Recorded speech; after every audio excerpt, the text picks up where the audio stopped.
us begin. Your defense against the dark arts training has up to this point been questionable at best. So I, Professor Snape, will be training you this year. To begin, we will begin with one of the weaker of the curses, the H1N1. Professor Snape! You can hardly consider the H1N1 curse weak. What about the Spanish influenza? Miss Granger, you will kindly raise your hand when wishing to speak. 5 points from Gryffindor for your outburst. As I was saying, the H1N1 curse is quite easily transmitted because it is from the family of curses of the influenza A. It normally turns people into pigs, but the last use of the curse was quite unsuccessful. But Professor Snape, you must realize that this is one of Lord Voldemort's favorite curses. No, Granger, what you need to realize is that you are an annoying know-it-all and need to stop talking. Another 5 points from Gryffindor.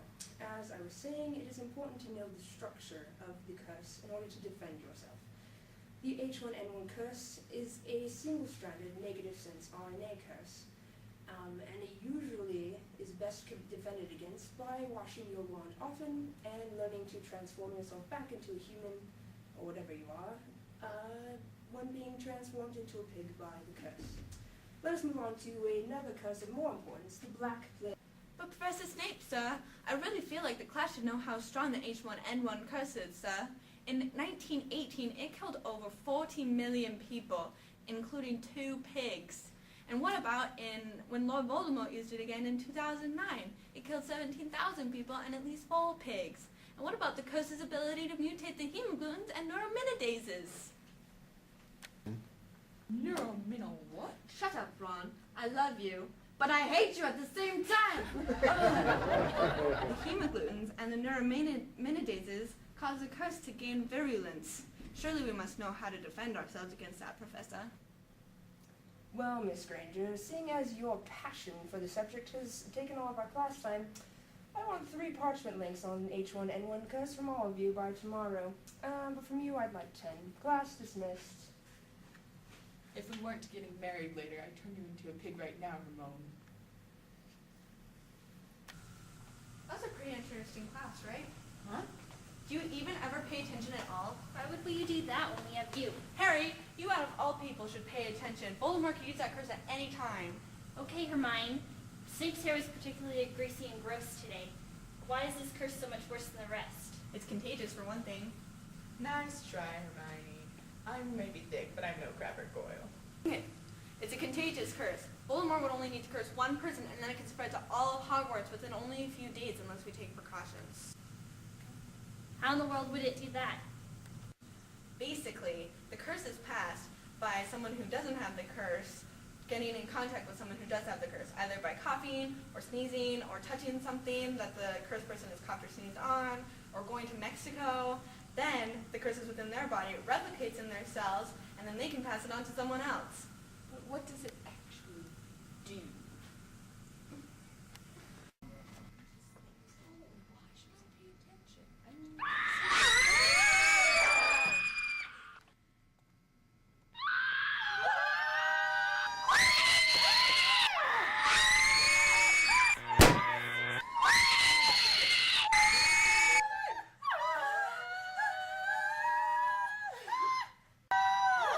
Oh no, the H1N1 curse. We better go find Dumbledore. Oh shoot, I forgot the password. Lollipops?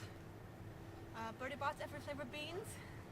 No, these are none of the passwords. Moonrise, sunset. You shall not enter into the den of Dumbledore.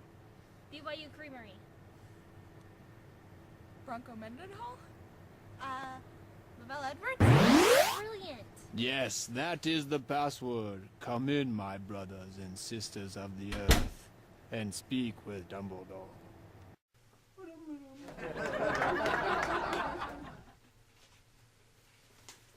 Dumbledore, we have a problem. Snape is using the H1N1 curse to turn all students into swine. He's finally showing his true colors. We have to stop him. Oh, Harry, do not be so quick to judge. Snape is a teacher here, whom I would trust with my own life. No, this plot has roots far more sinister. You mean...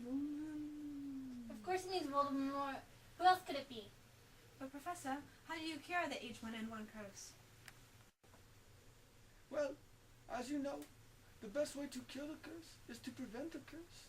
You can do that by using a trivalent vaccine spell. It consists of 3 different forms of the curse, 2 A antigens and 1 B antigen altogether. But because of antigenic drift, the virus can escape your immune system by changing its protein coat. Therefore, it must be reapplied annually. However, once you have the curse, it is best to act early by either using amantadine, which is an M2 channel blocker. It blocks the channel by which the curse activates itself by bringing in protons and creating a low pH, which is the best environment for activating the curse. However, you could also use a neuraminidase inhibitor, which blocks the curse from budding and therefore from spreading to other individuals. Now, we will leave the healing to the other teachers who are much experienced and are way better qualified than all of you. And I would ask you to come with me to take care of Voldemort, but you are only children, and to do so would be crazy. Therefore, I will go and handle Voldemort myself. How are you going to do that, Professor? I will give him a Norwalk virus, which will give him gastroenteritis, and nausea, and diarrhea. And after he has these, he will be easy to dispose of. Now you'd better go back to your dormitories while I handle this myself. And Wow, I'm glad we didn't try to do that ourselves. Yeah, we probably would have spent 10 years in some tent in some forest with no plan or no place to go. Yeah. I'm turning Blades. I will rule the world. Tom, you must stop this. You cannot turn the students into swine any longer. Oh, Dumbledore, you're old. I will break your hip. You have brought this on yourself, Tom. But now I must give you a Norwalk virus. Norwalkius Expelliarmus. Oh, I feel sick.